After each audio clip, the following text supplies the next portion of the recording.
વધુ એક પ્રેમ પ્રકરણનું કરુણ અંજામ સામે આવ્યો છે, જેમાં યુવતીના પ્રેમી યુવતીના અન્ય યુવક સાથે લગ્ન થાય તે પહેલા જ યુવકની માંડવાના દિવસે જ હત્યા કરી નાખી છે। આ મામલો સામે આવ્યો છે અમરેલી ખાતેથી। અમરેલીના ધારીના મીઠાપુર ગામના યુવાનની તેના માંડવાના દિવસે જ હત્યા કરી દેવામાં આવી છે અને યુવકના બીજા જ દિવસે લગ્ન હતા।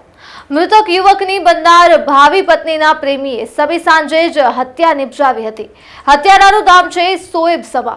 સોએબે અગાઉ પણ મૃતકને અનેક પ્રકારની ધમકીઓ પણ આપી હતી, પરંતુ મૃતકે આ ધમકીઓને ગંભીરતાથી ન લેતા અંતે કરુણ અંજામ આવ્યો છે।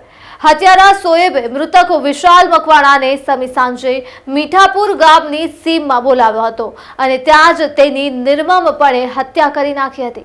હાલ આ હત્યારા સોએબ સમા તેમજ અન્ય એક અજાણ્યા શખ્સ વિરુદ્ધ પોલીસ ફરિયાદ દાખલ કરવામાં આવી છે અને પોલીસે આરોપીઓની શોધખોળ પણ હાથ ધરી છે।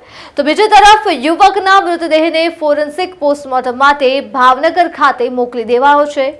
સાંભળીએ મૃતકના પરિવારજનોને। ગઈકાલનો ધારીનો તાલુકાના દલખાણીયા ગામનો બનાવ છે। ગઈકાલે સાંજના 6ની આજુબાજુ આ મર્ડર કેસ થયેલો છે, જેમાં વિશાલ મકવાણા કરીને છે, એમના આજની તારીખે લગ્નનો માંડવો હતો ને આવતીકાલે એની જાન જવાની હોય એવી દુઃખદ ઘટના બની ને એમનું મર્ડર થયેલ છે। કારણ શું હોઈ શકે? કારણમાં કોઈ પણ કારણ હજી જાણવા મળ્યું નથી, પરંતુ તપાસનો વિષય હોય। હાલમાં સ્થાનિક પોલીસ તંત્ર પણ સહયોગથી સારો એવો માહિતી આપી રહ્યા છે અને પોતે તપાસ પણ કરી રહ્યા છે। આગળ જોઈએ તપાસમાં કોણ આગળ આવે છે। મોહનભાઈ મકવાણા મીઠાપુર નથી। શું ઘટના બની?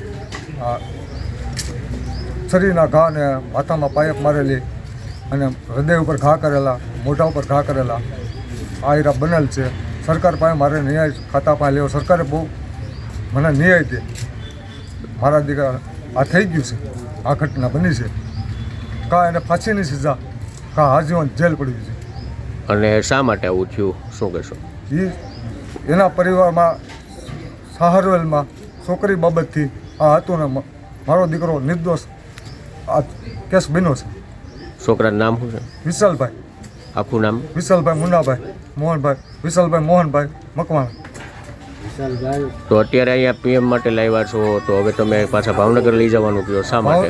ભાવનગર મારે છોકરાનું પીએમ પાકું જોઈએ છે રિઝલ્ટ।